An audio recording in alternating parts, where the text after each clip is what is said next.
In this live session, what we're going to see is that we're going to see all of the questions laid out from the teacher's point of view. And so what we would do then, it takes us to our library. If we hover over a particular Nearpod that we were in and then hit live session, it will open up for us and give us a pin for our students to use to get into the show. And so once the students get in, they can go in and go through each activity that you put in your Nearpod presentation. So, waiting for students to sign in, I'm just going to take you through what these activities will look like on the teacher end. And so here is, you're going to get the student's name, you're going to get the answer that that student chose, and then the participation rate. So there's the first one, the open-ended question, I should say. The second question, and I like this how it gives you a pie graph. And so it's going to list the students, and it's going to list the choices that they chose in the corresponding A, B, C, D, E that pertains to these teams down here. The third one, this is the multiple choice. And so you're going to see, again, the student's name, and if they have made the correct or incorrect choice, or if they actually just didn't put any answer at all. The fourth one, this is the drawing one. Add up the values of coins for each question. And so this is going to basically look like this as far as from you, but on the student end, they're going to actually see the PDF and then have the drawing tools at their disposal to kind of put in whatever instructions that you include in a drawing activity question.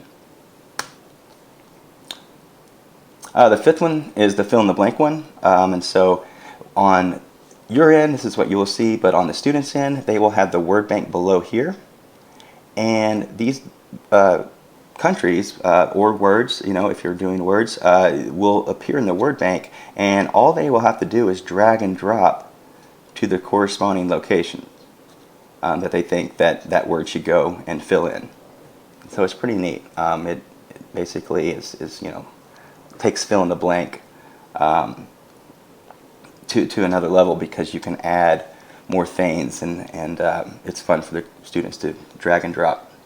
And then finally is the matching pairs activity. And so this will be the layout for the students and for you. And so basically the students will click on a card, and if they don't match, then it'll go away. But when you find a matching pair, and so there's our penguin, I remember the penguin's there, and so the name of the game is to get the least amount of moves it takes you to match all of the pairs on the grid.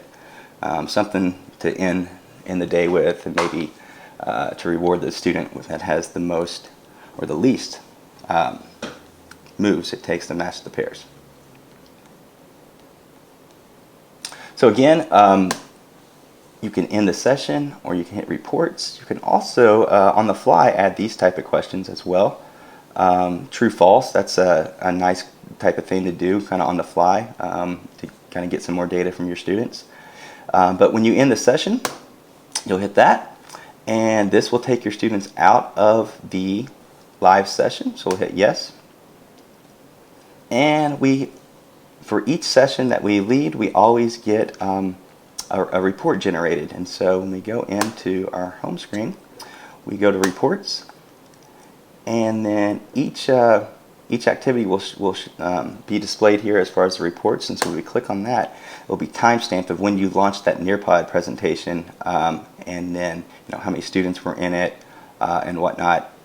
And then you can click on the report and then get an idea of what they did on the quiz, what they did on the poll, open-ended, and drawing. So that has been Nearpod activities